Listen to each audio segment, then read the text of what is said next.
can't turn it off. Yeah. You cannot turn this movie off. And this film is often in discussion and arguably is one of the greatest films ever made. Whether you like gangster movies, whether you like violent movies or not, you can't deny the masterpiece of filmmaking by Martin Scorsese with this film. 100%.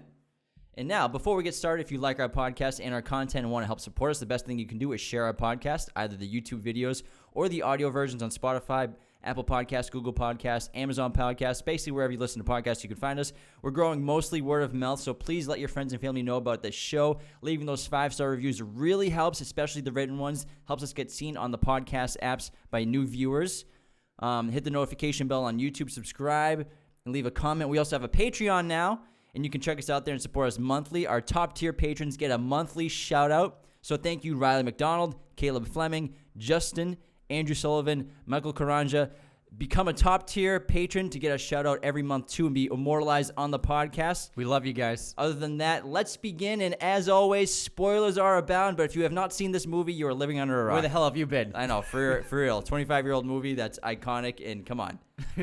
So Goodfellas is about the true story of gangster-turned-FBI informant Henry Hill and his life in the mob, covering his relationship with his wife Karen Hill and mob partners Jimmy Conway and Tommy DeVito and the Italian-American crime syndicate of the Lucchese family.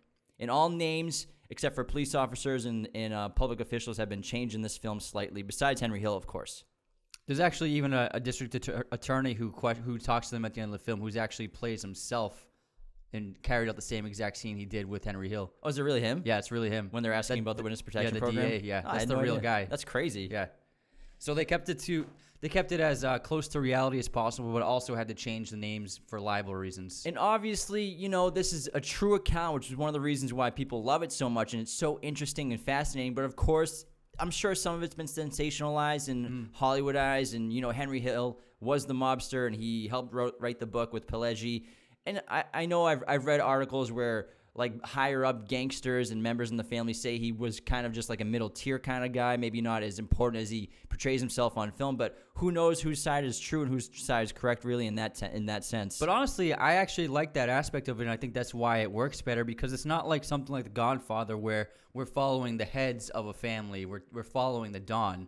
With Goodfellas, we're following kind of like the middle level gangsters. They're not in charge, they're not made guys, and they're kind of like the soldiers of the army.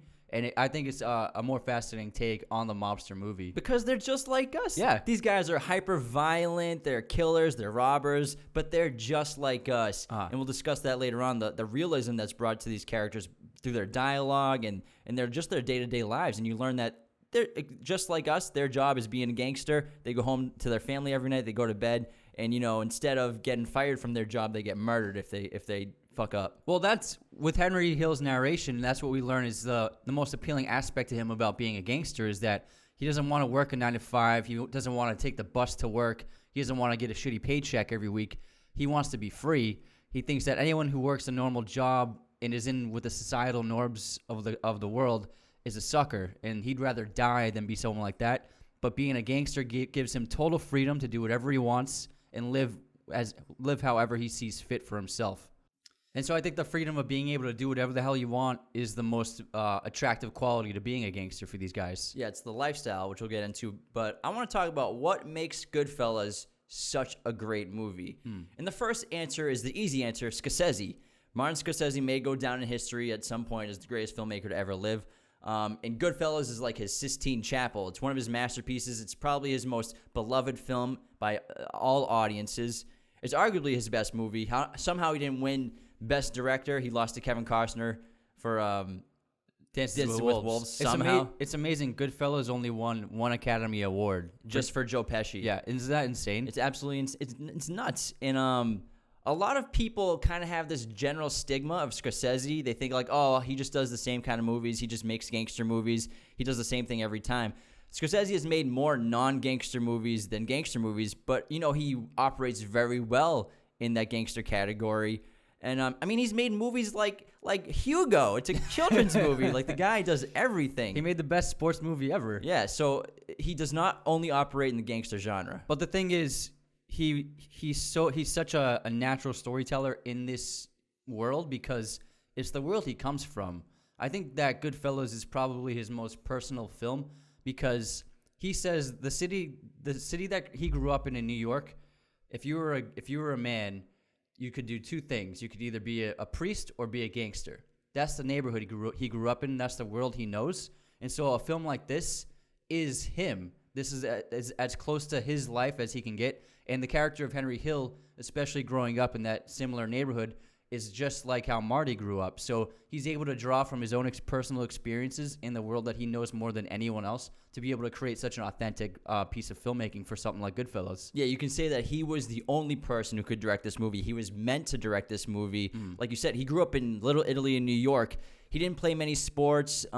He had health issues. He had asthma problems, so he didn't do things with the other kids. So he was basically a constant observer of his neighborhood, of his surroundings, being around that culture of that gangster lifestyle of the Italians in Little Italy. And Marty himself is a lot like Henry Hill when he shows you Henry Hill's youth.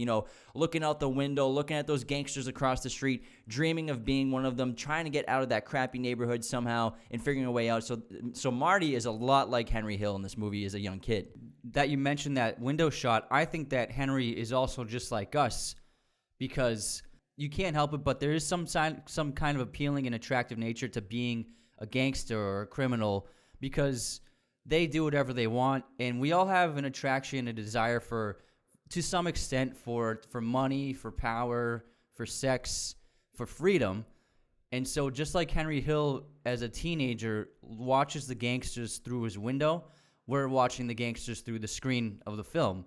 So we're just like Henry, where we're attracted to, in crime movies, and criminals have always been major players in the world of cinema, and some of our favorite characters are criminals. So there's an alluring nature to being a criminal. And a lot of people can relate to the character of Henry Hill. That lifestyle of your second, third generation Italian, Irish, whatever you are. We're third generation Irish, Italian, Americans. So we grew up in those crappy, poor neighborhoods, big family, not enough room in the apartment, trying to figure out how you're going to get out of here. Everyone in the neighborhood's like, how are we going to get out of this fucking neighborhood? And you're just looking at other people who have success. So a lot of people can relate to this. You have that tough dad who's working 24/7 to put food on the table. Your mother's taking care of the kids at home. So it's a very relatable character in his youth. For me, that exactly translated to me growing up, where I thought Goodfellas was the coolest thing. And I remember my MySpace page, I had a bunch of Goodfellas posters and photos from my MySpace page background. Oh my God. I obliterated my MySpace off the face of the earth as soon as I could 6 years ago. I did not want anyone to ever see what that looked like ever. Holy crap. You Gen Z kids listening, MySpace was an absolute disaster. It was the first big social media platform that people were using to project their personalities. And it was a nightmare. People were posting everything on there. Hysterical. You think it's bad on Instagram? Holy crap. But getting back to Marty, I think that the strength of this film is because Marty's made some incredibly beautifully shot films. And with this film, you have other gangster epics, kind of like The Godfather, where it's incredibly well made and lit and shot. And it's just a beautiful piece of art.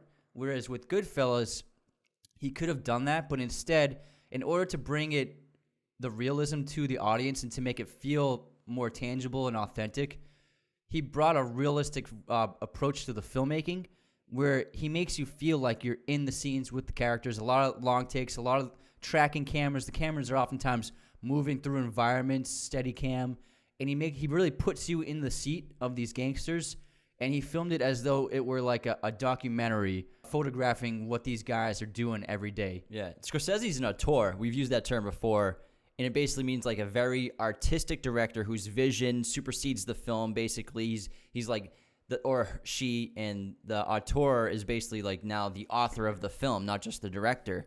And Scorsese has a very unique style, which he throws throughout this entire film with his quick zooms, his freeze frames. Freeze frames are all over this movie, which he doesn't use in every film he does, but when he uses them in Goodfellas, he uses them at very important beats of the film, very important beats for the characters. It's probably the best use of freeze frame ever. Yeah, absolutely.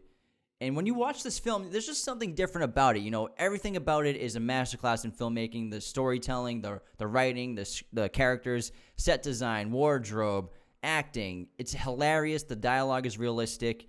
and I absolutely adore everything about it. I think another strength of this film is its energy. I feel like it's one of the most energetic films ever made. It's so fast-paced. There are so many scenes. Think about how many scenes are in this movie. There's got to be like 200 scenes. Dude, right in my notes, I was like, oh my God, it's going to take like 7 hours. And he shot the film really quickly. He shot through the scenes as fast as he could to fit in as much coverage of all these moments as he could. And the script was originally supposed to be a traditional film showing the rise of Henry Hill.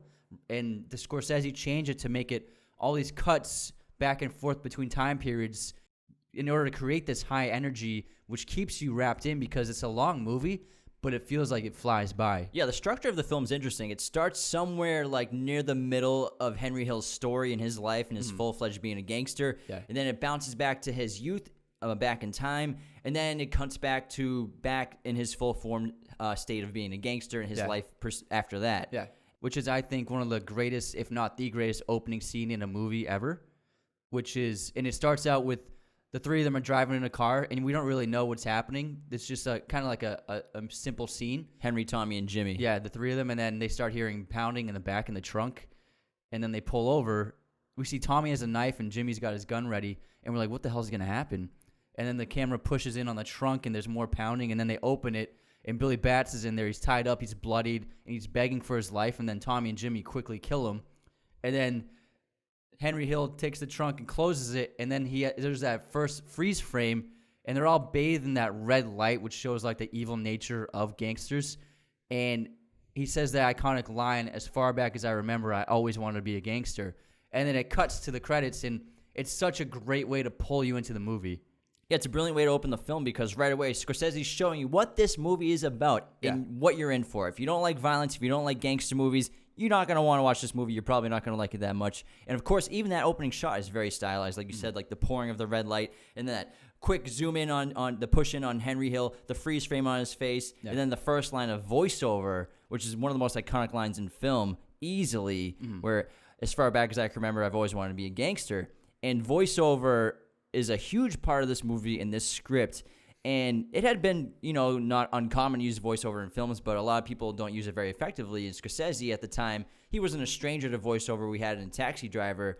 But voiceover is mainly used as an exposition tool. And a lot of movies get it wrong. They may overuse it to the extent that oftentimes they're just voiceovering information that has no relevance to the plot or story. But like when you Blade Runner. Yeah. Like Blade Runner, it's questionable, the original, if you like the voiceover. There's actually a version with no voiceover. Yeah, it's the actually director's better. cut, yeah. And when used correctly, like in Goodfellas or even in like Fight Club, voiceover enhances the film, enhances the storytelling to a new level.